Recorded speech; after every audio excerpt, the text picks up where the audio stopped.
কায়েমের জন্য শাহাদাত বরণ করি, তাহলে আল্লাহ রাব্বুল আলামিন আমাদের জন্য পরকালে মহা পুরস্কার রেখে দিয়েছে। প্রভু আমার, নিশ্চয়ই তুমি জানো ক্ষমতা নেতৃত্ব লাভের কোনো বিলাস নেই কোনো কালে মোদের অন্তরে, শুধু বুক ভরা আশা একান্ত দয়া পরশে শামিল করে নিও মোদের তোমার প্রিয় গোলামদের কাতারে। কথা বলেন ঠিক কিনা? আহারে সোনার মদিনাবাসী, তোমরা বড় ভাগ্যবান,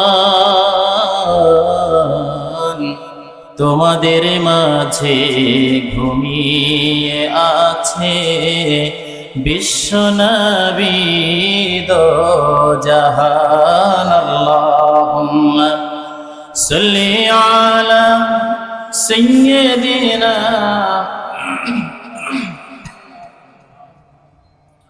ওয়া আলা আলি সাইয়্যিদিনা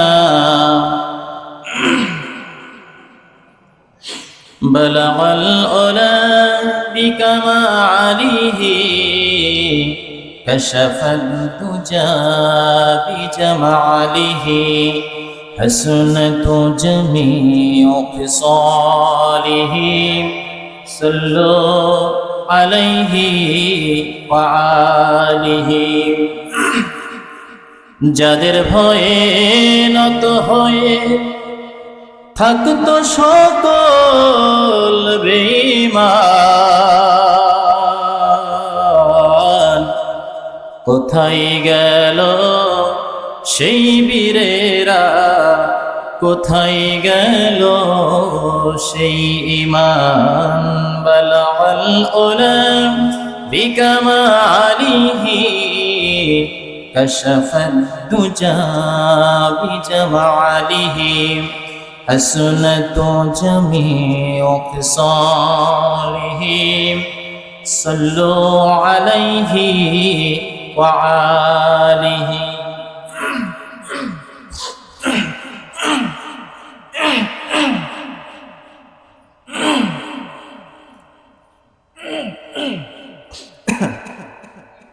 আলহামদুলিল্লাহ সুম্মা আলহামদুলিল্লাহ।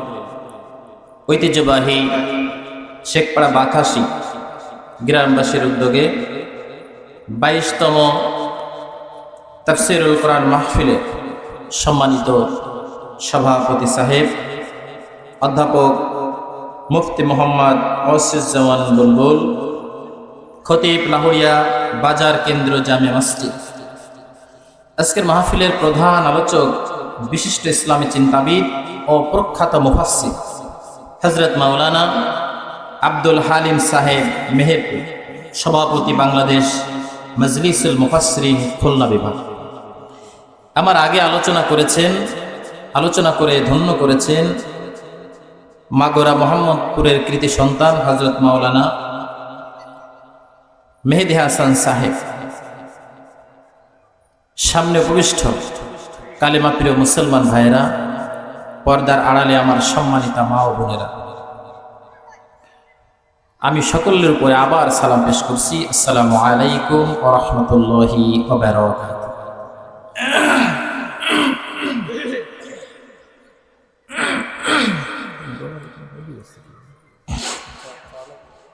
জি একটু চা দেন তো ভাই। আলহামদুলিল্লাহ, দ্রুত সালাম পেশ করি সেই মহান মানবতার মুক্তির দূত বিশ্ব নবীর উপরে। সকলেই বলি সাল্লাল্লাহু আলাইহি ওয়াসাল্লাম। ভাইয়েরা আমার, বন্ধুগণ আমার, আজকে এটা কোরআনুল কারীমের মাহফিল, তাফসীর মাহফিল। কথা বলেন ঠিক কিনা? কোরআনুল কারীমে যত কথা আল্লাহ পাক রব্বুল আলামিন বলেছেন, সব কথা গোপন না ওপেন? একটা কথা বলেন তো আপনারা, ওপেন না গোপন? ওপেন। তাহলে কথা যদি আমরা গোপন বলি তাহলে কি সমস্যা? অবশ্যই সমস্যা। যেটা আল্লাহ পাক ওপেন কথা বলেছেন, আপনাকে বলতে হবে ওপেন, আমল করতে হবে ওপেন। আল্লাহ রাব্বুল আলামিন আমাদের সকলকে তৌফিক দান করুক, বলেন আমিন। একটু সকলে আমরা জিকির করি, লা ইলাহা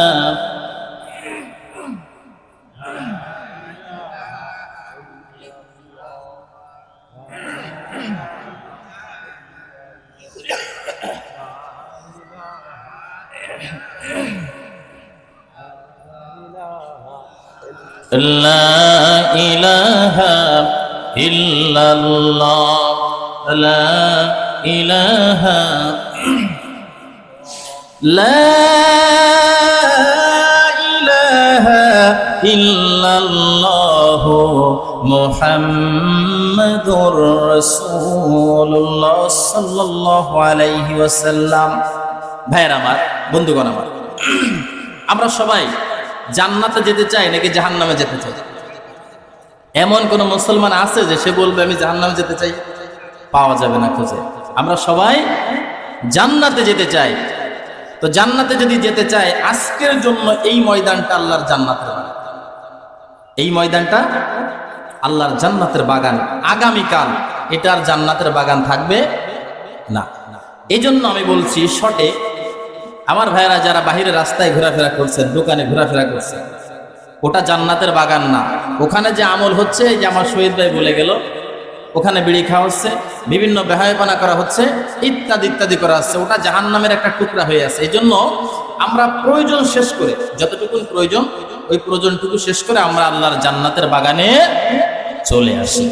আমরা নিজেরাই যদি জান্নাতে যেতে না চাই, তো আল্লাহ পাক কেমনে আমাদের জান্নাতে যাবে? আমার ভাইয়ের, আমার বন্ধুরা, আল্লাহর নবী, বিশ্ব নবী বিদায় হজের ভাষণে বলেছিল, আমার সাহাবীরা, তোমরা যদি কোরআনুল কারীম এবং আমার সুন্নাহ এইগুলি যদি আঁকড়ে ধরে রাখতে পারো, তাহলেই তোমরা জান্নাতি মেহমান হয়ে যাবে। সুবহানাল্লাহ। জীবনে কোনোদিন কখনো আপনি পথভ্রষ্ট হবেন না যদি আপনি কোরআনুল কারীম আর রাসূলের সুন্নাহকে সঠিকভাবে আঁকড়ে ধরে রাখতে পারেন।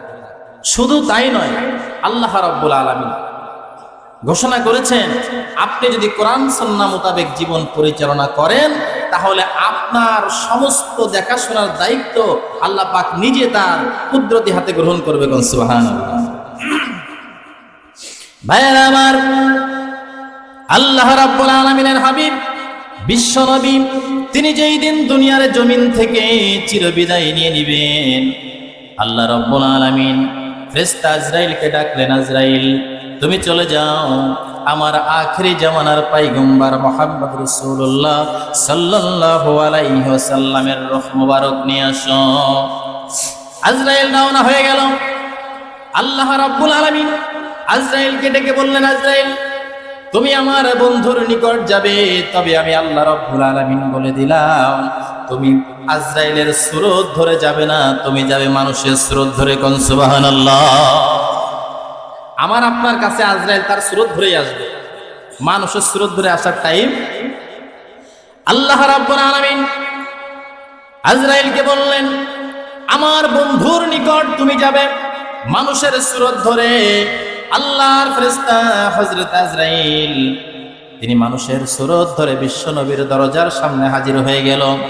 দরজায় সিগন্যাল দিল, ভিতর থেকে মা ফাতেমা একটা ছিদ্র দিয়া লক্ষ্য করে দেখতে পেল, ঘরের সামনে এমন একটা মানুষ দাঁড়িয়ে আছে, যার পাটা রয়েছে জমিনে আর মাথাটা রয়েছে আসমানে।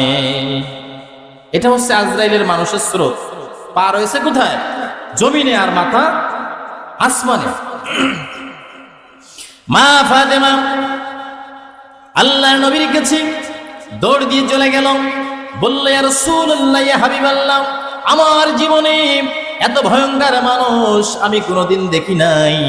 ইয়া রাসূলুল্লাহ, ইয়া হাবিবাল্লাহ, আমি দেখতে পেলাম আমাদের ঘরের সামনে এমন একটা মানুষ দাঁড়িয়ে আছে, যার পাটা রয়েছে আসমানে আর মাথাটা রয়েছে, তার পাটা রয়েছে জমিনে আর মাথাটা রয়েছে আসমানে। ইয়া রাসূলুল্লাহ, এমন ভয়ঙ্কর মানুষ আমার জীবনে আমি কোনোদিন দেখি নাই। আল্লাহর নবী চোখের পানি ছেড়ে দিল আর বলল, ও মা, আর দেরি করা যাবে না, দরজা খুলে দাও। আল্লাহর মেহমান আমার দরজায় এসেছে, আল্লাহর মেহমানকে বসতে দাও। ও দুনিয়ার কোন সাধারণ মানুষ নয়, ও হলো আল্লাহ রাব্বুল আলামিনের পাঠানো আজরাইল।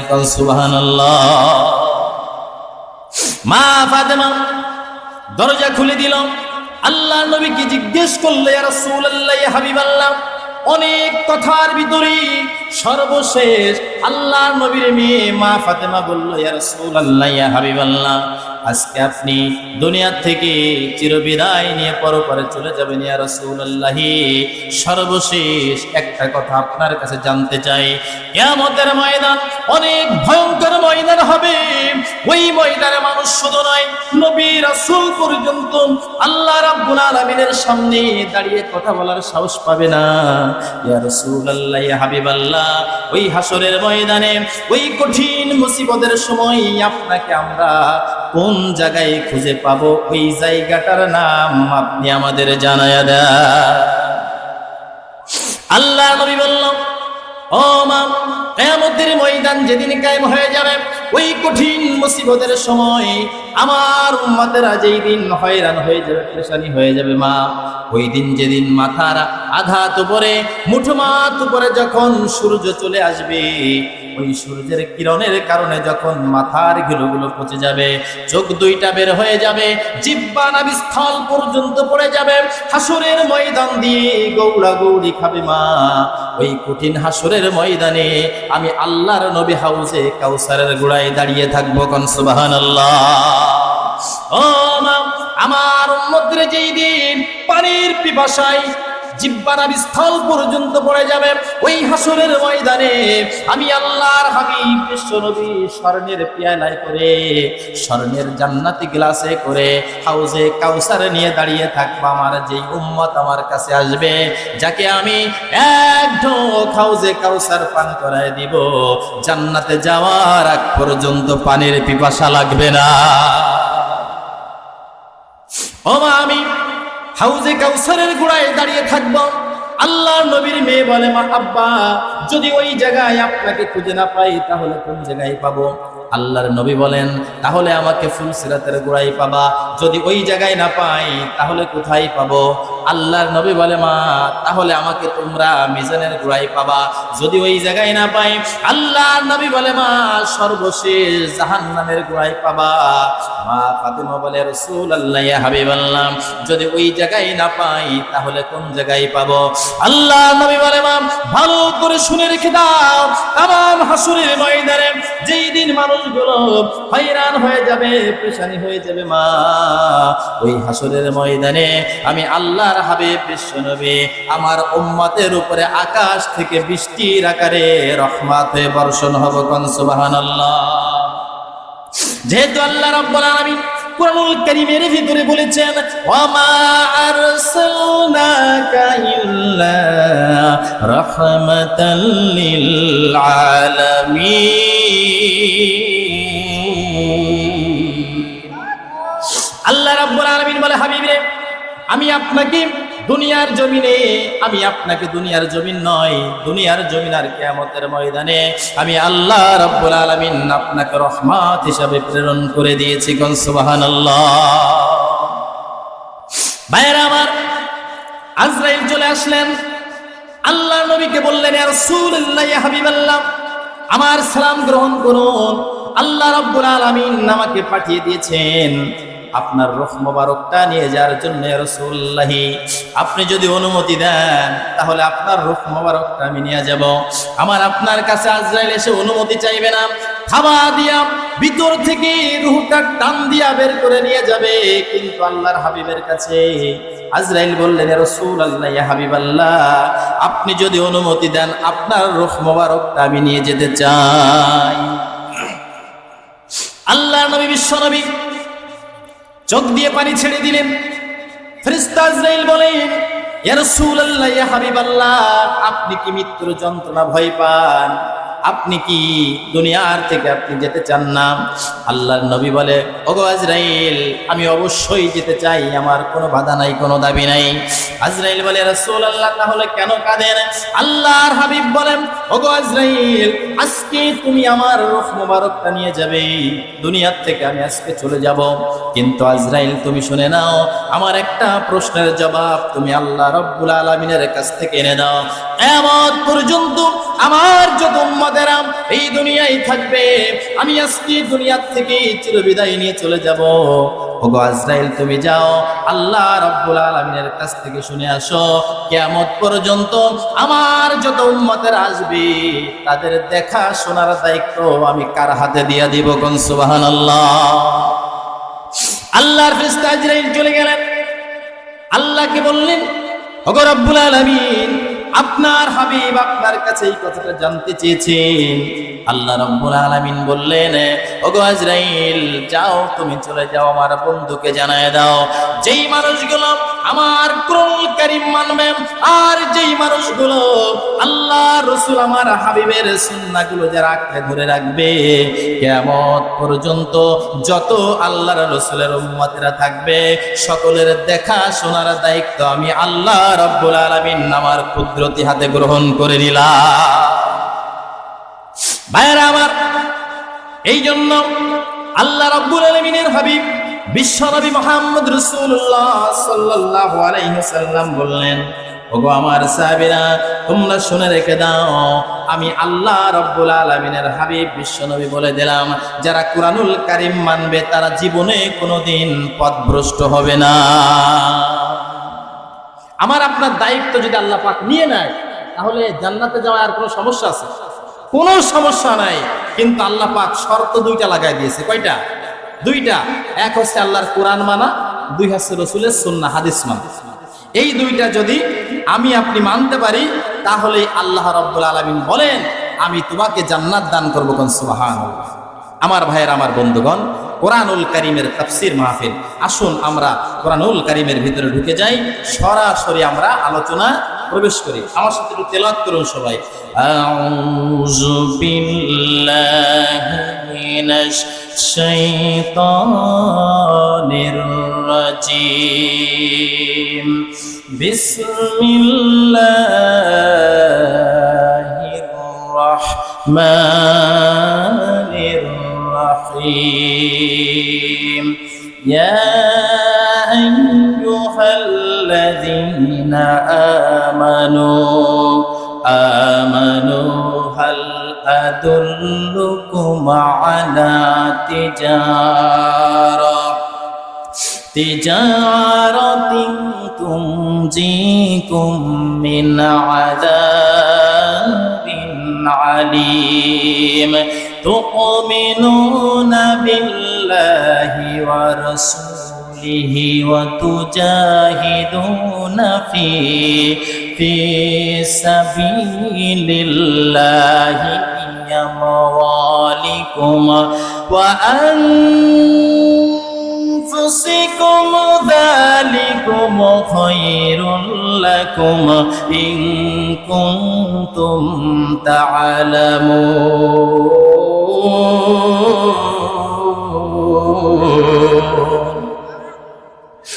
صدق الله العظيم। ভাইরা আমার, কোরআনুল কারীমের সূরা সফ 61 নম্বর সূরা। কত নম্বর সূরা? 61 নম্বর সূরা, সূরা সফ। এই সূরাতে আয়াত আছে 14টি। কয়টি? 14টি। রুকু আছে 2টি। কয়টি? 2টি। সূরাটি নাজিল হয়েছে মদিনায়। কোথায়? যেই সূরাগুলো মদিনায় নাজিল হয়েছে ওই সূরাগুলোর নাম হচ্ছে মাদানী সূরা, আর যেগুলো মক্কায় নাজিল হয়েছে ওগুলো হচ্ছে মাক্কি সূরা। এই সূরাটি নাজিল হয়েছে মদিনায়। আল্লাহ রাসূলের সাহাবীরা একদিন একত্রিত হয়ে পরামর্শ করতেছিলেন, বলতেছিলেন যে আহারে, আমরা যদি জানতে পারতাম কোন আমলটি আল্লাহ পাকের কাছে সব থেকে বেশি প্রিয়, ওই আমলটি আমাদের জীবনে আমরা বাস্তবায়ন করতাম। কোন সুবহানাল্লাহ। আরেক সাহাবী বলছে, যদি আমরা জানতে পারতাম যে কোন আমলটি আমাদের কাছে সবচেয়ে বেশি প্রিয়, ওই আমলের জন্য আমাদের জীবন পর্যন্ত প্রয়োজনে দিয়ে দিতাম। ভাইয়ের আমার, বন্ধুগণ আমার, এই আয়াতের ভিতরে আল্লাহ রাব্বুল আলামিন সেই আমলটি আল্লাহর কাছে সব থেকে পছন্দনীয় আমলটি এই আয়াতের ভিতরে আল্লাহ জানিয়ে দিয়েছেন। কোন সুবহানাল্লাহ। এই আমলটি নিয়ে আমি কথা বলবো। আল্লাহ রাব্বুল আলামিন যেন আমাকে হক কথা বলার তৌফিক দান করে। সকলেই বলুন আমিন।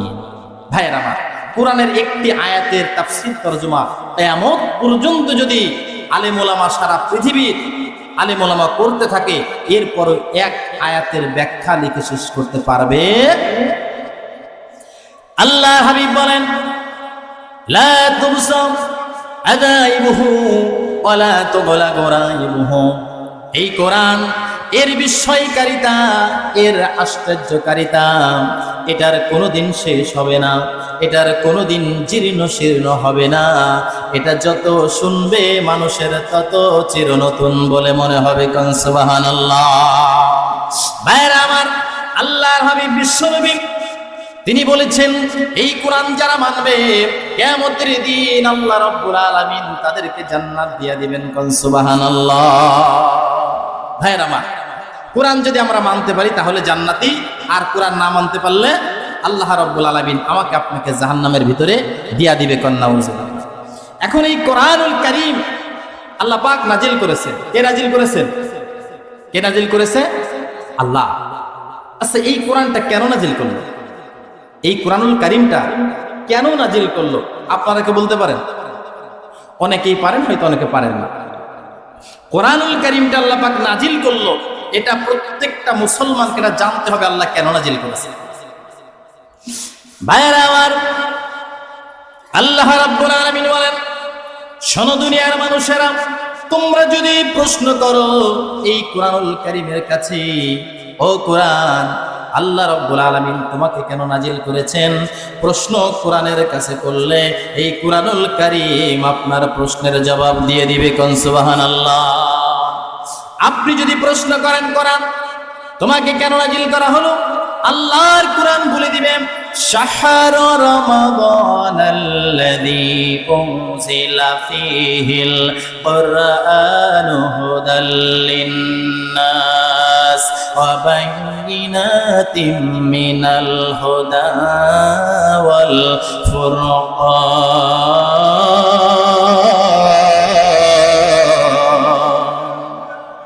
আল্লাহ রাব্বুল আলামিন বলেন, এই কোরআন আমি নাজিল করেছি মানুষের হিদায়াতের জন্য, মানুষকে সঠিক পথের দিশা দেবার জন্য। কোনটা হক, কোনটা বাতিল, কোনটা ন্যায়, কোনটা অন্যায়, কোনটা বৈধ আর কোনটা অবৈধ, এইটা জাস্টিফাই করার জন্য আমি আল্লাহ রাব্বুল আলামিন কোরআনুল কারীমটাকে ফুরকান আকারে নাজিল করেছি। কোন সুবহানাল্লাহ। ভাইরা আমার, এই জন্য আল্লাহ রাব্বুল আলামিন বলেন, এই কোরআনুল কারীম যারা মানবে, এই কোরআনের রঙে যার জীবনটাকে রঞ্জিত করবে, আমি আল্লাহ রাব্বুল আলামিন তাকে সোনার মানুষে পরিণত করে দিব। চিৎকার দিয়ে বলুন সুবহানাল্লাহ। এটা আমার কথা না, আল্লাহ বলছেন, কিতাবুন আনজালনাহু ইলাইকা লিতুখরিজান নাসা মিনাজ যুলুমাতি ইলান নূর। আল্লাহ বলেন, এই কোরআন যারা মানবে, এই কোরআনের রঙে যার জীবনটাকে রঞ্জিত করবে, আমি আল্লাহ রাব্বুল আলামিন তাকে জান্নাতি মেহমান বানিয়ে নিব। কোন সুবহানাল্লাহ। এখন আসেন, সেই জান্নাতে মেহমান হতে হলে এই আয়াতের ভিতরে আল্লাহ কি বলেছে সেইটা আমাদের মানতে হবে। আমি বলেছিলাম, সাহাবীরা একত্রিত হয়ে বসে পরামর্শ করতেছিলেন কোন আমলটি আল্লাহ রাব্বুল আলামিনের কাছে সবথেকে প্রিয়।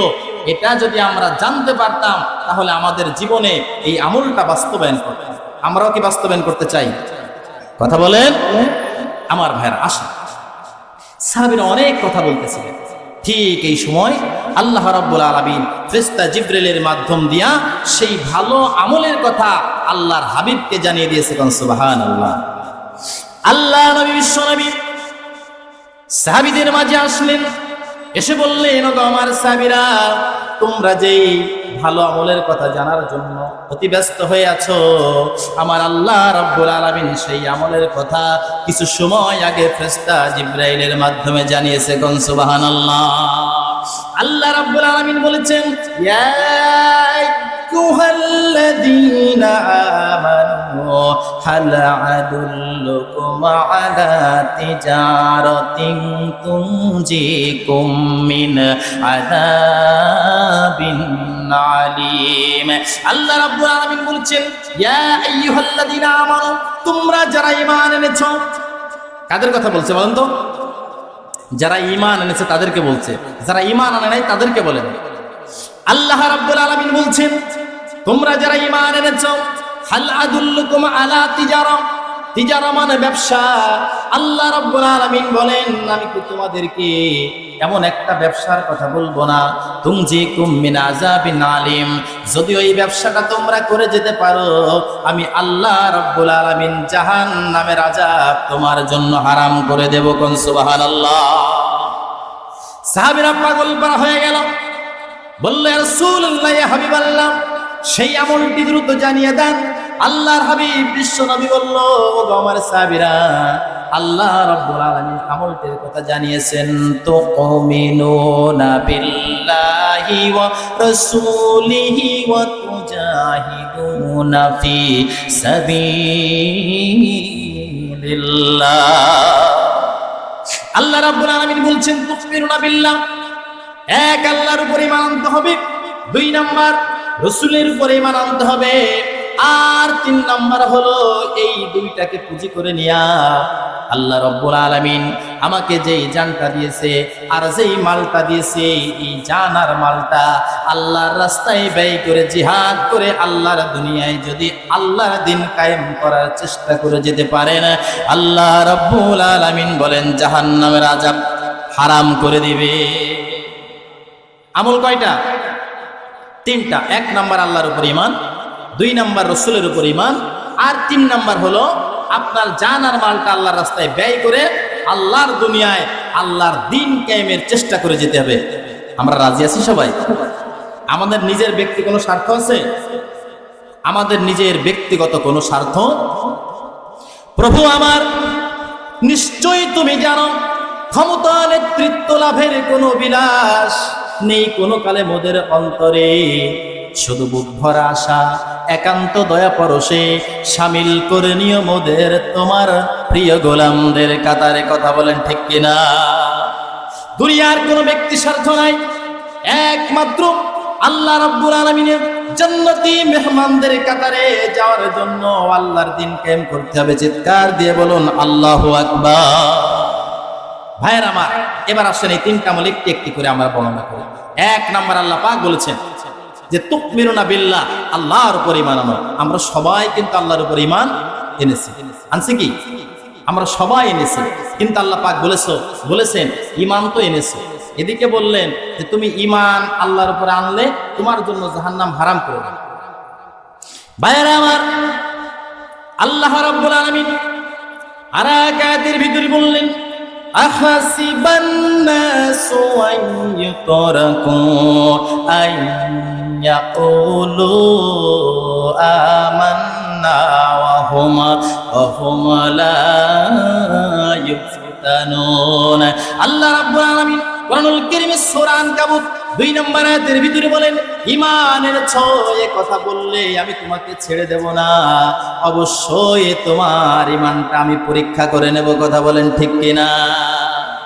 ভাইয়েরা আমার, আমরা ঈমান এনেছি লা ইলাহা ইল্লাল্লাহ মুহাম্মাদুর রাসূলুল্লাহ, এই মধুর কালেমা পড়ে আমরা ঈমান এনেছি লা ইলাহা ইল্লাল্লাহ, আল্লাহ বলতে এক, আল্লাহর কোনো শরীক নাই। কথা বলেন ঠিক কিনা? ভাইয়েরা আমার, এই যে আমার টিচার পলাশ ভাই এখানে বসা আছেন, ওনাদের বেদ কিতাবের ভিতরেও লিখেছেন, এক অজ্ঞ আনন্দ আশিস স্বয়ং কেশনাবদ্ধ ভগবান একং ব্রহ্মণ নে না নাস্তিক কিংটন। তারাও বলে ওই ভগবান বলতে এক, ভগবানের কোনো শরীক নাই। ভাইয়েরা আমার, তাদের কালেমা পড়া আর আমাদের কালেমা পড়া এক নাই। তাদেরটা তাদের মতো আর আমাদেরটা কিন্তু আমাদের মতো। ঈমান কিন্তু 2 প্রকার। কথা বলেন ঠিক কিনা? সত্যিবাদী ঈমানদার একটা হলো কি? মিথ্যাবাদী ঈমানদার। ভাইয়েরা আমার, ঈমান আনতে হবে একমাত্র আল্লাহ রাব্বুল আলামিনের উপরে দুনিয়ায় যত মানুষ থাক না কেন, যত ক্ষমতাশীল লোক থাক না কেন, আল্লাহ রাব্বুল আলামিন বলেন ঈমান আনতে হবে, মাথা নত করতে হবে একমাত্র আল্লাহর উপরে। কথা বলেন ঠিক কিনা? সকলেই জানেন জাতির পিতা সাইয়্যিদনা ইব্রাহিম আলাইহিস সালাতু ওয়াস সালাম, তিনি অল্প বয়সে তার ঈমানের গভীরতা অনেক বেশি ছিল। তিনি চিন্তা করলেন, একদিন রাতের বেলায় চিন্তা করলেন, আহারে আমার রবকে, আমার প্রভুকে, আমার আল্লাহকে, আমার প্রভুকে, আমার রবকে এইটা জানার জন্য জাতির পিতা সাইয়্যিদনা ইব্রাহিম আলাইহিস সালাতু ওয়াস সালাম রাতের বেলায় সুন্দর করে তাকিয়ে থাকলেন। রাতের ঘন কাটা অন্ধকার দূর করে যখন ওই চাঁদটা উদিত হয়ে গেল, তখন তিনি মনে মনে ভাবলেন, আহারে এই চন্দ্র বুঝি আমার রব হবে। সারা রাত কেটে গেল, সুবে সাদেক হয়ে গেল, চন্দ্র ডুবে গেল, আবার যখন সূর্য উদিত হয়ে গেল, তিনি চিন্তা করলেন এই চন্দ্র আমার রব হতে পারে না, কারণ সে নিজেই উঠে থাকতে পারে না, সে আবার ডুবে গেল। এবার তো সূর্য উদিত হয়ে গেল, আমার মনে হয় সারা দুনিয়া ফকফকা সলক হয়ে গেল, আমার মনে হয় আমার রব এই সূর্য হবে। সারা দিন শেষে মাগরিব হয়ে গেল, সূর্য আবার অস্তমিত হয়ে গেল, সে আবার ডুবে গেল। জাতির পিতা ইব্রাহিম আলাইহিস সালাতু ওয়াস সালাম চিন্তা করলেন এই সূর্য আমার রব হতে পারে না, আমার রব হবে এই চন্দ্র যে বানালো, সূর্য যে বানালো, খুঁটিহীন নীল আকাশ আল্লাহ যেই লোক বানিয়ে রাখলেন, আমাকে যেই সৃষ্টি করলেন, তিনি আমার রব, আমার আল্লাহ। কথা বলেন ঠিক কিনা? কিন্তু আমরা অমুক বাবা তমুক বাবাকে রব বলে মানি, অমুকের কথা মানি, তমুকের কথা মানি। ঈমান আনার পরে একমাত্র মাথা নত করতে হবে কার কাছে? আল্লাহর কাছে। পৃথিবীর কোন মানুষের কাছে মাথা নত করা যাবে? ভাইয়েরা আমার, এবার লক্ষ্য করে শুনেন, 2 নম্বর আমল হলো, আল্লাহ রাব্বুল আলামিন বলেছেন 2 নম্বর আমল হলো আমার হাবিবের উপরে মুহাম্মদ রাসূলুল্লাহ সাল্লাল্লাহু আলাইহি ওয়াসাল্লামের উপরে ঈমান আনতে হবে, সমস্ত নবীদের উপরে ঈমান আনতে হবে। আল্লাহ রাব্বুল আলামিন বলছেন, কুল ইন কুনতুম তুহিব্বুনাল্লাহা ফাত্তাবিউনি ইউহিব্বুকুমুল্লাহ ওয়া ইয়াগফির লাকুম যুনুবাকুম ওয়াল্লাহু গফুরুর রহিম। আল্লাহ রাব্বুল আলামিন কোরআনুল কারীমের সূরা আলে ইমরান 31 নম্বর আয়াতে বলেন, কুল, হে নবী আপনি বলে দেন, ইন কুনতুম তুহিব্বুনাল্লাহ, যদি আপনার উম্মতেরা আমি আল্লাহ রাব্বুল আলামিনের ভালোবাসা পেতে চাই, ফাত্তাবিউনি, তাবাইন 3টা অক্ষরের সমন্বয়ে আল্লাহ তাবিউন ব্যবহার করেছেন। তাবিউন মানে হলো অনুসরণ করা। আপনার উম্মতেরা যদি আপনাকে অনুসরণ করে চলতে পারে, আমি আল্লাহ রাব্বুল আলামিন বলে দিলাম তাদের জন্য আমি রহমান হয়ে যাব। কোন সুবহানাল্লাহ। 2 নম্বর আমল হলো রাসূলের উপরে ঈমান আনতে হবে। এখন দেখেন ভাইয়েরা, আমরা যারা মারা যাওয়ার পরে আমাদেরকে যখন কবরে রেখে আসা হয়, আমরা একটা দোয়া পড়ে রেখে আসি, বিসমিল্লাহি ওয়া আলা মিল্লাতি রাসূল। এর অর্থটা হলো যে আল্লাহ রাব্বুল আলামিন আপনার নামে আর আপনার রাসূলের উম্মত হিসেবে আমরা রেখে গেলাম। আজকে মনে করেন আমি মাসুম বিল্লাহ মারা গেলাম, আগামীকাল ফজরের পরে আমার দাফন হলো, আপনারা ওই দোয়া পড়লেন যে আল্লাহ মাসুম বিল্লাহকে আপনার নামে আর আপনার রাসূলের উম্মত হিসেবে রেখে গেল। কিন্তু আল্লাহ পাক রব্বুল আলামিন যদি নবীজিকে ডাক দিয়ে বলে, রাসূলুল্লাহ এই মাসুম বিল্লাহকে রেখে গেল, এ কি আপনার উম্মত?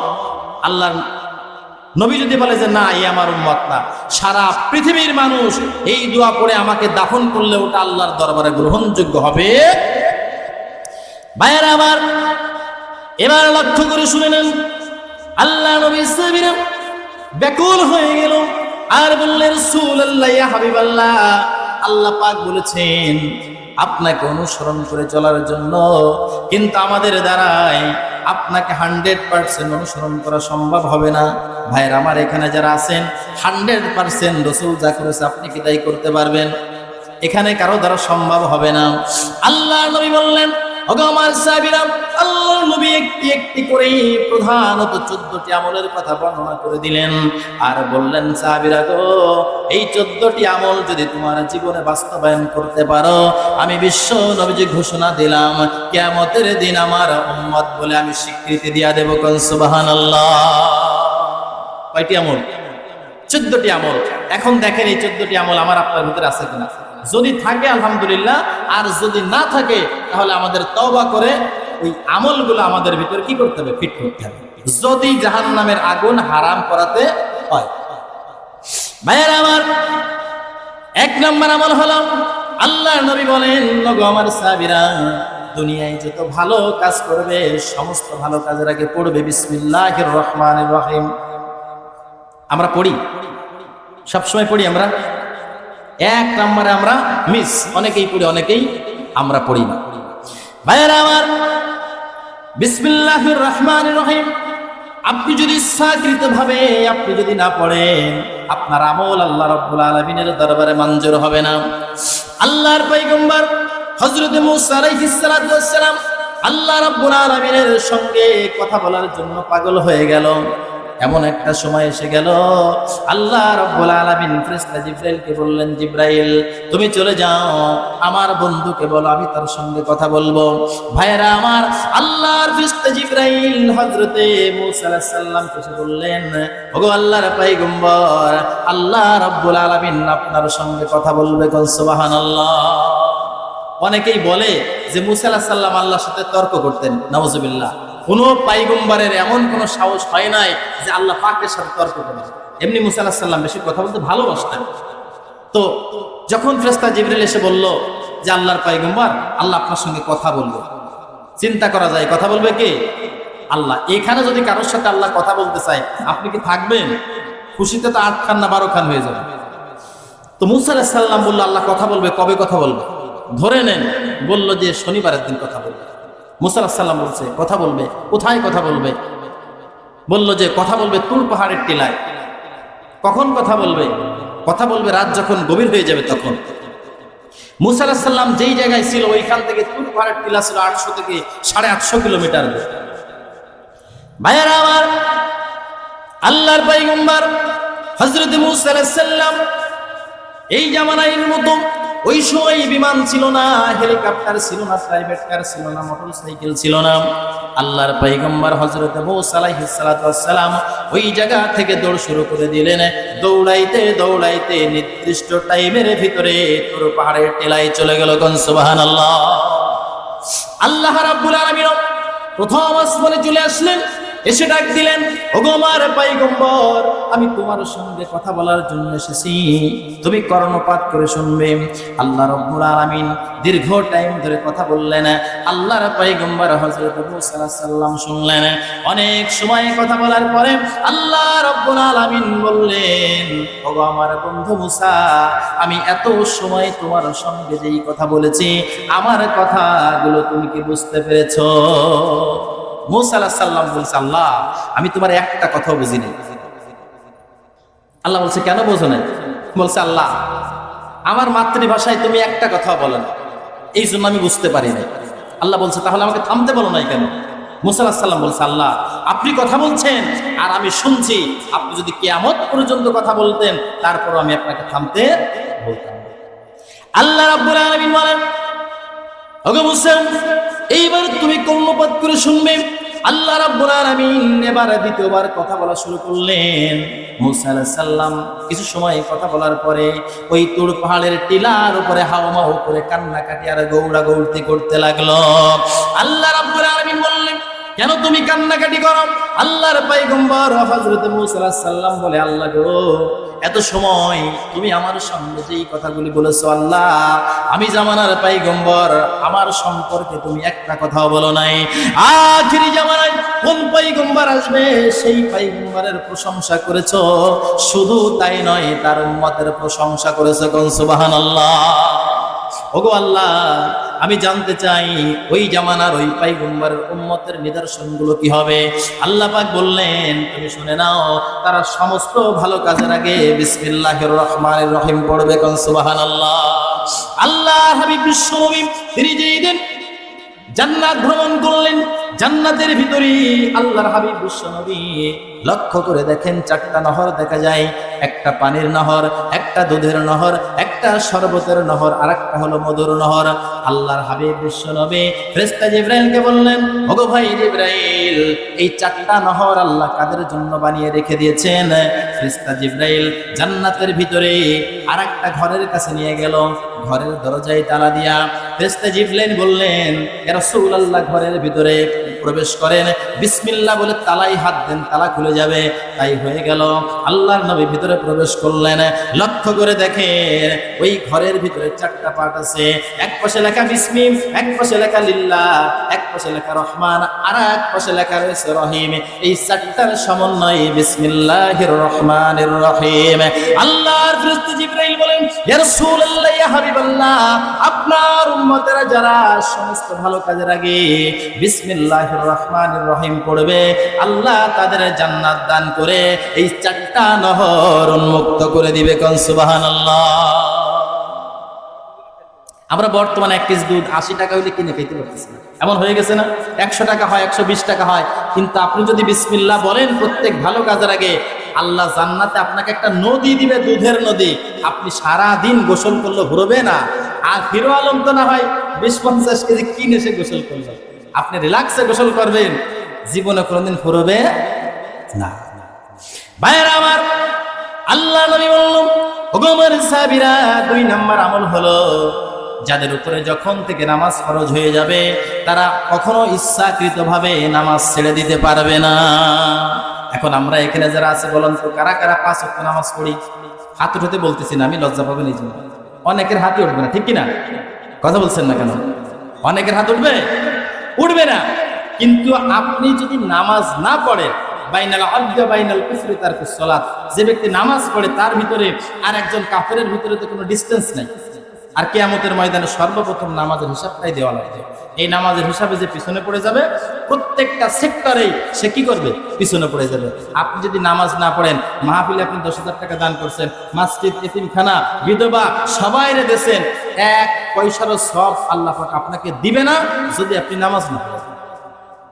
এই জন্য নামাজের ভিতরে আমাকে আপনাকে কি করতে হবে? আসতেই হবে। যেহেতু সময় কম, আমি সংক্ষেপে নিয়ে আসতেছি। ভাইরা আমার, নামাজ ছাড়া কোনো গতি নাই।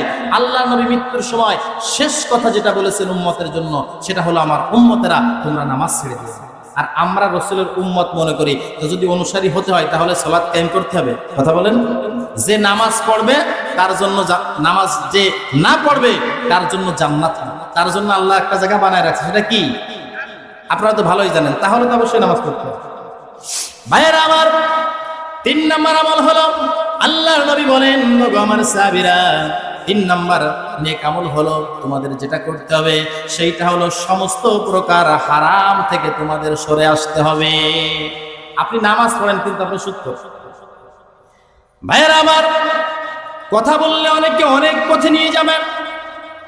রান্নাঘর থেকে শুরু করে নিয়া, রান্নাঘরের চেয়ার থেকে শুরু করে নিয়া, প্রত্যেকটা দেশে সেই জায়গা মতো একদম সর্বোচ্চ চেয়ার পর্যন্ত সুদ করে ভরা। কথা বলেন ঠিক কিনা? ভাইয়েরা আমার, হারামে হারামে দেশটা সয়লাভ হয়ে গিয়েছে। আপনারা যদি ঐক্যবদ্ধ না হন, হারাম যদি সরায় না দেন, কিয়ামতের ময়দানে আল্লাহর সামনে আপনাকে আসামির কাঠগড়ায় দাঁড়াতে হবে। আপনি সুদখোর, ঘুষখোর, ইয়াবা, গাঁজা, ভাং, মামা, আব্বা যা আছে, যত প্রকার হারাম আছে, সমস্ত হারাম থেকে আপনাকে সরতে হবে। আপনি ওযু করলেন, সাবান, শ্যাম্পু যা আছে আপনি সব দিয়ে ওযু করলেন, উপরে ধুয়ে দিলেন, স্কিনের উপরে যত খারাপ আছে, নাপাকি আছে, সব ধুয়ে গেল। কিন্তু আপনি হারাম খাওয়ার পরে তো আপনার ভিতরে রক্ত হারাম, আপনার ভিতরে গোশত হারাম, আপনার ভিতরে হাড় হারাম, তার ভিতরে ক্যালসিয়ামও হারাম। তো উপরে ধুইলে কি হবে? ভিতরে তো হারাম ঢুকে গেছে। এখন কি নামাজে দাঁড়ানোর আগে সব রক্ত ফেলাই দিয়ে আপনি দাঁড়াবেন? নামাজে যাওয়ার আগে আপনি ডেট, আপনি মারা যাবেন। ভাইয়ের আমার, তওবা করে ফিরে আসতে হবে, তাহলে রক্ত পরিষ্কার হবে। তওবা করে ফিরে আসতে হবে, হারাম থেকে সরে আসতে হবে। ভাইয়ের আমার,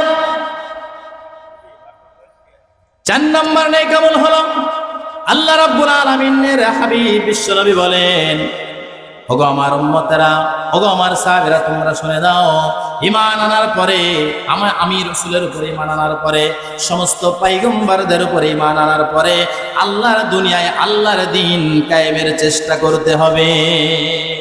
আমরা অনেকে আছি বিসমিল্লাহ বলতেছি, অনেকে বিড়ি খাওয়ার আগে যদি বিসমিল্লাহ বলে, এটা কিন্তু হবে না। আমরা ভালো কাজের আগে বিসমিল্লাহ পড়তেছি, এরপরে নামাজও পড়তেছি, হারাম থেকেও দূরে সরে আছি, কিন্তু আল্লাহর রাজ কায়েমের জন্য যখন কথা বলা হয় তখন কিন্তু আমাদের ভিতরে আমি তো বললাম না, গায়ে আগুন ধরে। সমস্ত মুসলমানদের আল্লাহর দ্বীন কায়েমের চেষ্টা করতে হবে, এটা ফরজ আইন, ফরজ। এটা কি ফরজ? যদি আপনি না করেন তাহলে কি হবে?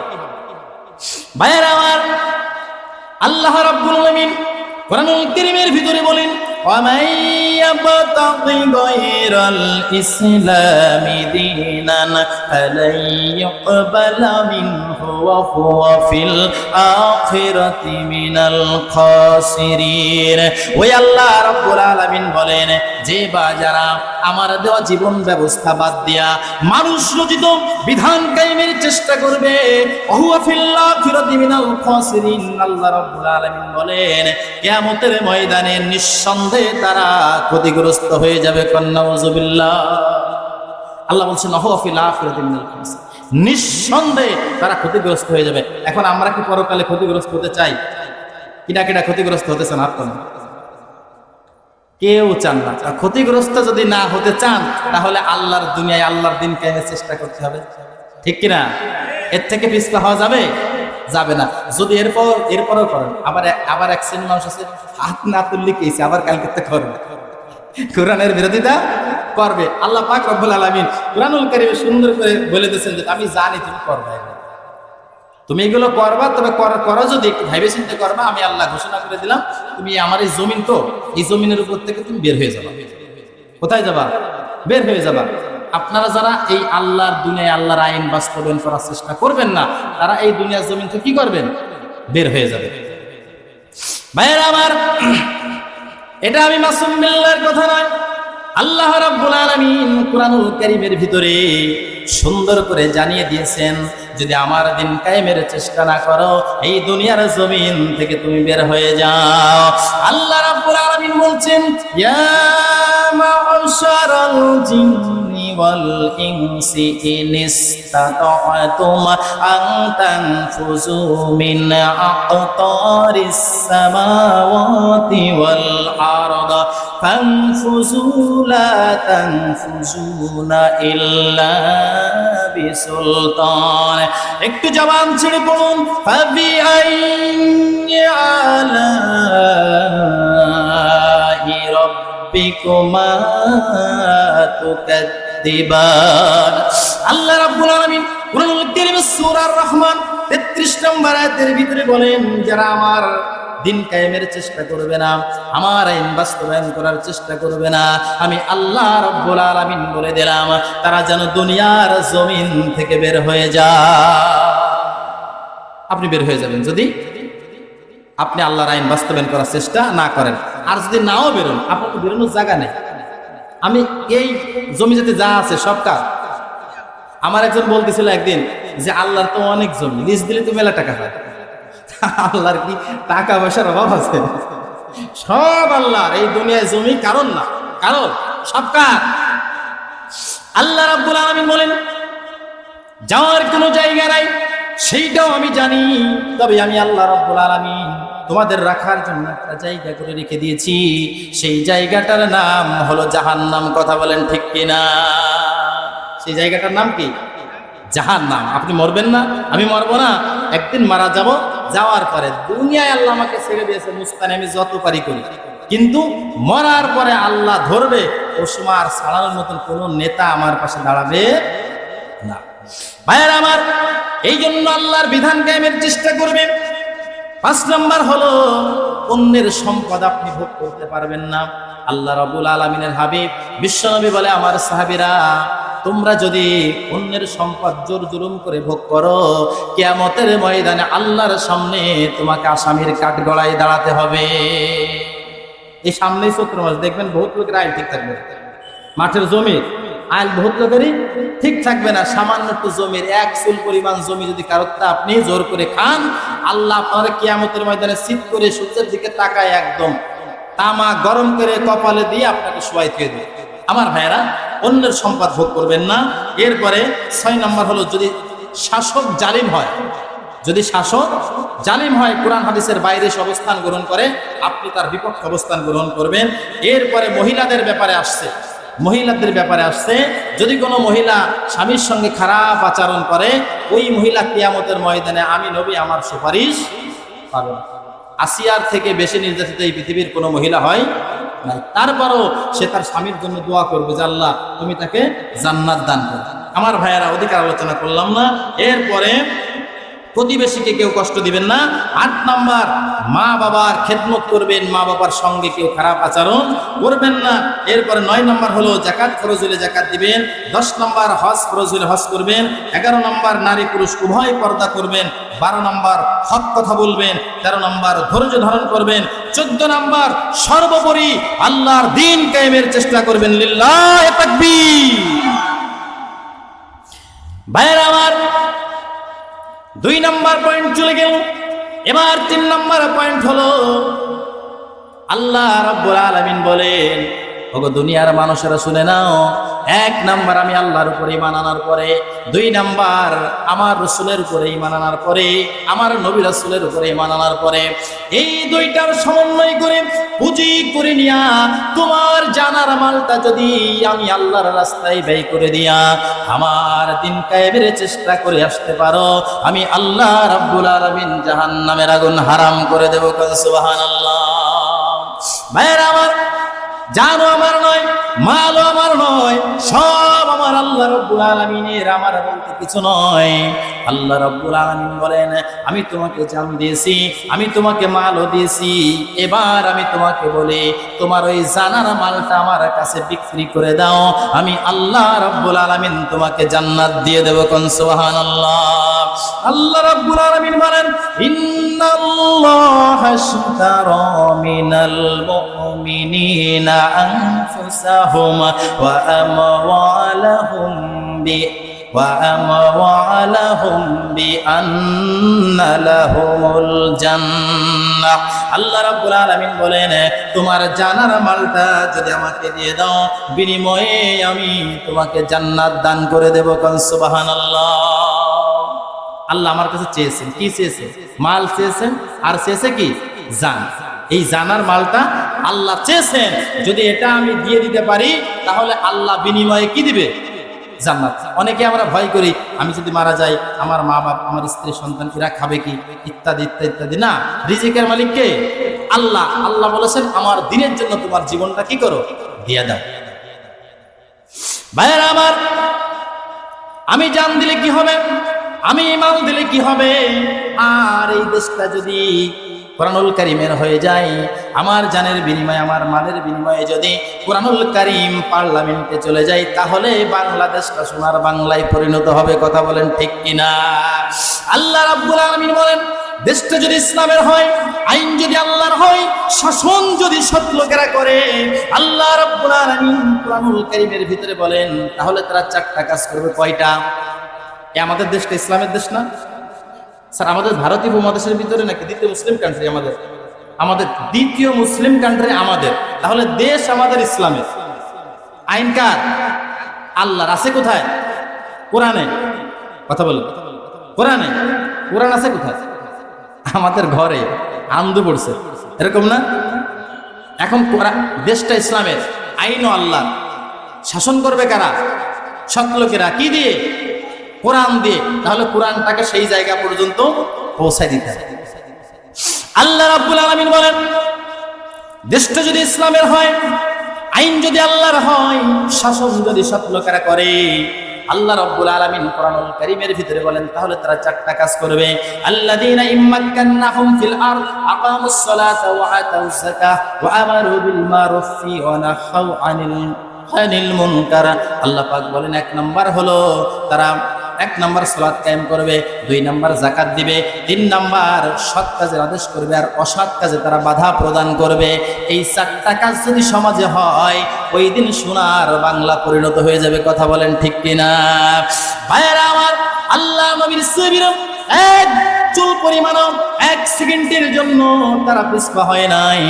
আল্লাহর দিন কায়েমের জন্য তাদের বুকের তাজা রক্তগুলো জমিনে ঢেলে দিয়েছে। কথা বলেন ঠিক কিনা? আমরাও কিন্তু রাজি আছি। কেমন ভাবে রাজি থাকতে হবে? তদানীন্তন পৃথিবীর শ্রেষ্ঠ সজ্জিত বাহিনী মুতার প্রান্তরে রোমান সৈন্যদের বিরুদ্ধে যেই দিন জিহাদ ঘোষণা হয়ে গেল, আল্লাহর নবী সাহাবীদেরকে ডেকে বললেন, ও আমার সাহাবীরা, বেঈমানের দলেরা আক্রমণ করার জন্য পেতে আছে, প্রতিহত করার প্রয়োজন, জিহাদ করতে হবে। ওগো আমার সাহাবীরা, এই জিহাদের ময়দানে 1 নাম্বার সেনাপতি আমার পালক পুত্র যায়েদ, কোথায় তুমি দাঁড়িয়ে যাও? যায়েদ দাঁড়িয়ে গেল। 2 নাম্বার সেনাপতির দায়িত্ব পালন করবেন জাফর বিন আবি তালিব, কোথায় তুমি দাঁড়িয়ে যাও? তিনিও দাঁড়িয়ে গেলেন। 3 নাম্বার সেনাপ্রধান আমার সাহাবী হযরত আব্দুল্লাহ বিন রাহা, কোথায় তুমি দাঁড়িয়ে যাও? সেও দাঁড়িয়ে গেল। সেনাপতি কয়জন? 3 জন। কিন্তু যুদ্ধের ময়দানে মূলত সেনাপতি লাগে। তার মানে হলো বোঝা হয়ে গিয়েছে, আল্লাহর নবী যেই 3 জনের নাম ঘোষণা করেছেন, একজনও ফিরে আসবে না। মুতার প্রান্তরে তারা শাহাদাত বরণ করবে। হযরত যায়েদ বলল, ইয়া রাসূলুল্লাহ, আমি আপনার পালক পুত্র, আপনি আমার আব্বা জান, আপনি অর্ডার করেছেন। আমার আম্মা জান হযরত আয়েশা ঘরের ভিতরে থেকে শুনেছে, আমার তো আর যাওয়ার দরকার নাই, আমি এখান থেকে প্রস্তুতি গ্রহণ করেছি। হযরত জাফর বিন আবি তালিব চলে গেল বাড়িতে। বাড়িতে যাওয়ার পরে বিবিকে সালাম করলেন আর বললেন, বিবি রে, তোমার সঙ্গে অনেক দিন ঘর সংসার হয়েছে, আল্লাহর নবী আমাকে জিহাদের ময়দানে সেনাপতির দায়িত্ব দিয়েছে। ওগো বিবি, আমি জিহাদের ময়দানে চলে গেলাম, এই জীবনে তোমার সঙ্গে আমার আর কোনোদিন দেখা হবে না। হযরত জাফর বিন আবি তালিবের স্ত্রী দুহাত তুলে দোয়া করলেন, ওগো রব্বুল আলামিন, আমার স্বামীকে আল্লাহর হাবিব বিশ্ব নবী জিহাদের ময়দানে সেনাপতির দায়িত্ব দিয়েছেন, আমি তাকে ফিরে থাকতে বলবো না। তবে আল্লাহ রাব্বুল আলামিন, আমি আপনার কাছে দোয়া করি, আমার স্বামীকে জিহাদের ময়দান থেকে গাজী বানায়া আমার ঘরের ভিতরে ফিরাইয়া দিও। হযরত জাফর বিন আবি তালিব তার তরবারির উল্টা পাশ দিয়া স্ত্রীর হাতে মৃদঘাত করলেন আর বললেন, বিবি রে, উল্টা দোয়া করো না, তোমার উল্টা দোয়া আল্লাহ রাব্বুল আলামিনের দরবারে মঞ্জুর হবে না। যেহেতু নবীজি আমার নাম 2 নম্বরে ঘোষণা করেছেন, আমার আগে একজন আছে, আমার পরেও একজন আছে, বিবি রে, ও বিবি, নির্ঘাত মুতার প্রান্তরে শাহাদাত বরণ করব, এই জীবনে তোমার সঙ্গে আমার আর কোনো দেখা হবে না। হযরত জাফর বিন আবি তালিব জিহাদের ময়দানে রওনা হয়ে চলে গেলেন। পিছনের সন্তানগুলি আব্বা আব্বা করে হাউমাউ করে কাঁদতেছেন। হযরত জাফর বিন আবি তালিব একবারের জন্য পিছনে ফিরে তাকায় নাই। কারা কান্দে? নিজের স্ত্রী, নিজের সন্তান হাউমাউ করে কাঁদতেছে, আব্বা শেষবারের মতো একবার একটু কোলে তুলে নাও। হযরত জাফর বিন আবি তালিব এই সন্তানদেরকে কোলে নেওয়ার থেকে জিহাদের ময়দানে যাওয়াটাকে বেশি গুরুত্ব দিয়েছেন। সুবহানাল্লাহ। ভাইয়েরা আমার, 3 নম্বর সেনাপ্রধান হযরত আব্দুল্লাহ বিন রাহা চলে গেলেন বাড়িতে। ওই দিন ছিল আব্দুল্লাহ বিন রাহার বাসর সজ্জা, ফুল সজ্জার রাত ছিল। হযরতে আব্দুল্লাহ বিন রাহা ঘরের বাহির থেকে সালাম করলেন, বিবিরা আমার সালাম গ্রহণ করো, আল্লাহর নবী আমাকে জিহাদের ময়দানে সেনাপতির দায়িত্ব দিয়েছি। প্রথম বিয়ে করেছি সবে মাত্র, তোমার সঙ্গে আমার বাসর ঘর হয় নাই। ওগো বিবি, আল্লাহর রাস্তায় তুমি আমাকে মাফ করে দিও, আমি জিহাদের ময়দানে চলে যাচ্ছি। স্ত্রী বলে, প্রাণের স্বামী, একবারের জন্য আপনি ঘরের ভিতরে আসেন, আপনার সুন্দর চেহারাখানা আমি একবার দেখে নিতে চাই, যাতে করে কিয়ামতের দিন আপনাকে আমি স্বামী বলে চিনে নিতে পারি। হযরত আব্দুল্লাহ বিন রাহা বলে, বিবি, এই ইচ্ছা, এই মনোবাসনা যদি তোমার হয়ে থাকে, আর যদি তুমি ধৈর্য ধারণ করে থাকতে পারো, ওগো বিবি, আমি আজকে তোমাকে কথা দিয়ে গেলাম, আমি যেই মাবুদ মাওলার জন্য জীবন দিতে যেতেছি, ওই মালিক জান্নাতের ভিতরে তোমাকে আমাকে স্বামী স্ত্রী হিসাবে পরিচয় করিয়ে দিবে। কোন সুবহানাল্লাহ। ভাইয়েরা আমার, এই সৈন্য সহ আর 3 জন সেনা প্রধান সহ মুতার প্রান্তরে চলে গেল। যুদ্ধ শুরু হয়ে গেল। যুদ্ধ করতে করতে এক সময় হযরত যায়েদ শাহাদাত বরণ করলেন। 2 নাম্বার সেনা প্রধান হযরত জাফর বিন আবি তালিব তরবারি উঁচু করে ধরেছে। ঈমানের দলেরা হযরত জাফর বিন আবি তালিবের ডান হাতে কোপ মারলো, ডান হাত কেটে ঝুলে পড়লো। আবার বাম হাত দিয়ে ইসলামের ঝান্ডা উঁচু করে ধরেছে। বাম হাতে কোপ মারলো ওরা, বাম হাত কেটে গেল। আবার 2 পায়ে কোপ মারলো, 2টা পা কেটে 2 দিকে চলে গেল। এক পাষণ্ড এসে হযরতে জাফর বিন আবি তালিবের গর্দান বরাবর এমন জোরে তরবারি দিয়ে আঘাত করলো, বডি থেকে মাথাটা ছিটকে যে অধিক দূরে যে পড়ে ইসলামের পতাকা কামড়ায় ধরে উঁচু করে রেখে দিয়েছে। আল্লাহ নবী সাইয়্যিদিনা জাফর বিন আবি তালিব বলেন, ওগো আল্লাহর নবীর সাহাবীরা, তোমরা শুনে রেখে দাও, আমি কিছু সময়ের ভিতরে শাহাদাত বরণ করব। আল্লাহর নবী বিশ্ব নবীকে আমার সালাম বলে দিও, আর বলে দিও আমি জাফর বিন আবি তালিব মৃত্যুর শেষ সময় পর্যন্ত ইসলামের পতাকা মাটিতে পড়তে দেই নাই, কামড়ায় ধরে উঁচু করে রেখে দিয়েছি। ভাইরা আমার, আবু উবাইদা ওই দিন হযরত জাফর বিন আবি তালিবের সমস্ত শরীরগুলো যখন একত্রিত করলেন, হযরত আবু উবাইদা বলে, আমি হযরত জাফর বিন আবি তালিবের সমস্ত শরীরে চুমা খাইলাম। আর এই চুমা খাওয়ার সময় আমি এমন একটা ঘ্রাণ পেলাম, আমার মনে হচ্ছে জান্নাতি মিশক আম্বরের ঘ্রাণ ছড়াচ্ছে। কোন সুবহানাল্লাহ। ওই দিন রাতের বেলা, ওই দিন যখন জাফর বিন আবি তালিবকে দাফন করে দিয়া হযরত আবু উবাইদা তিনি যখন ঘুমিয়ে গেলেন, ঘুমের ঘরে তিনি স্বপ্ন দেখতেছেন। ভাইয়ের আমার, সিরাত ইবনে হিশাম বইয়ের ভিতরে এই ঘটনাগুলি বর্ণনা করা আছে। হযরত আবু উবাইদা ওই দিন রাতের বেলায় তিনি স্বপ্নে দেখতেছেন হযরত জাফর বিন আবি তালিব আল্লাহর জান্নাতের ভিতরে ফেরেশতাদের সঙ্গে উড়ে বেড়াচ্ছে। কোন সুবহানাল্লাহ। ভাইয়ের আমার, আবু উবাইদা স্বপ্নের ভিতরে জাফর বিন আবি তালিবকে বললেন, ওগো আল্লাহর নবী সাহাবী, আল্লাহ রাব্বুল আলামিন আপনার সঙ্গে কেমন ব্যবহার করেছে আপনি বলেন। জাফর বিন আবি তালিব বলছে, ওগো আবু উবাইদা, আল্লাহ রাব্বুল আলামিন আমাকে বলেছেন, জাফর রে, জান্নাত তোমাকে দিয়া আমার মন ভরে না। ওগো জাফর, তুমি আমার কাছে আর কি চাও? হযরত জাফর বিন আবি তালিব বলে, ওগো আবু উবাইদা, আমি আল্লাহ রাব্বুল আলামিনকে বলেছি, আল্লাহ যদি তুমি চাও আমাকে আরেকবার দুনিয়ায় পাঠায় দাও, আমি যদি শান্তি পাবো ওই আল্লাহ তোমার দিন কায়েমের জন্য আমি আরেকবার জিহাদের ময়দানে আমি জীবন দিয়ে আসতে চাই। লিল্লাহি তাকবীর। ভাইরা আমার, এই জন্য আল্লাহর দিন কায়েমের জন্য জিহাদের কোনো বিকল্প নয়। আল্লাহর দুনিয়ায় আল্লাহর দিন কায়েমের জন্য যদি আপনার বুকের তাজা রক্তগুলো ঢেলে দিয়া আল্লাহর দিন কায়েমের চেষ্টা করে আসতে পারেন, আল্লাহ রাব্বুল আলামিন জাহান্নামের আগুন হারাম করে দিবে। ভাইরা আমার, এমনই ভাবে সাহাবীরা আল্লাহর দুনিয়ায় আল্লাহর দিন কায়েমের জন্য সর্বদা প্রস্তুত ছিলেন, আল্লাহর দিন কায়েমের জন্য। এখন আমরা এখানে যারা আছি, এবার একটু চিৎকার করে আল্লাহকে হাতটা দেখাই দিই, কারা কারা আল্লাহর দিন কায়েমের জন্য এখনই আমরা প্রস্তুত আছি। লিল্লাহি তাকবীর, লিল্লাহি তাকবীর।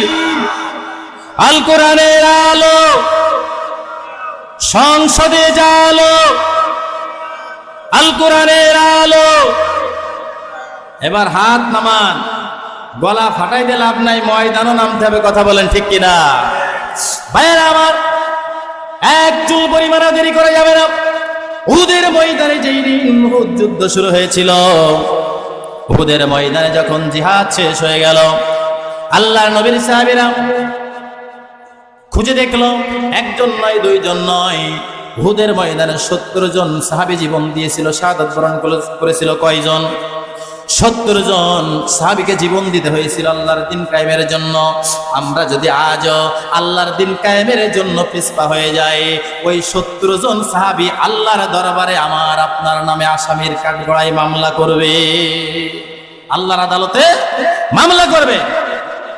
ভাইয়েরা আমার, জিহাদ শেষ হয়ে গেল। সাহাবীরা বলল, ইয়া রাসূলুল্লাহ, ইয়া হাবিবাল্লাহ, একজন নয়, দুইজন নয়, 70 জন সাহাবী এই জিহাদের ময়দানে জীবন দিয়ে দিয়েছে। কিন্তু ইয়া রাসূলুল্লাহ, ঘটনা মর্মান্তিক ভাইয়েরা আমার লক্ষ্য করে শুনে নেন। ইয়া রাসূলুল্লাহ, 70 জন সাহাবীর ডেড বডি আমরা খুঁজে পাই নাই, আমরা 68টা ডেড বডি খুঁজে পেয়েছি, আর 2টা খুঁজে পাই নাই। আল্লাহ নবী বললেন, ওগো আমার সাহাবীরা, এই 2 জন কে কে? সাহাবীরা বললেন, রাসূলুল্লাহ, এই 2 জন হলো, একজন আপনার চাচা আমির হামজা, আর একজন হলো আপনার সাহাবী হানজালা। প্রধান বক্তার আগমন, প্রধান বক্তার আগমন, লিল্লাহে তাকবীর। ভাইরা আমার, সাহাবীরা যখন বলল, ইয়া রাসূলুল্লাহ, ইয়া হাবিবাল্লাহ, আপনার চাচা আমির হামজা, আর একজন হলো আপনার সাহাবী হানজালা, তন্ন তন্ন হাসরের তন্ন তন্ন উহুদের ময়দানে খোঁজা হলো। আল্লাহর নবীর চাচা আমির হামজার ডেড বডি গুলো টুকরা টুকরা অবস্থায় পেয়ে গেল। আল্লাহর নবী কান্নায় ভেঙে পড়লেন, আল্লাহর নবী কান্নায় ভেঙে পড়লেন। এরপরে 2 নম্বর ডেড বডি হানজালার তামাম উহুদের ময়দান, ভাইরা আমার, তামাম উহুদের ময়দান তন্ন তন্ন করে খুঁজে পাওয়া যাচ্ছে না।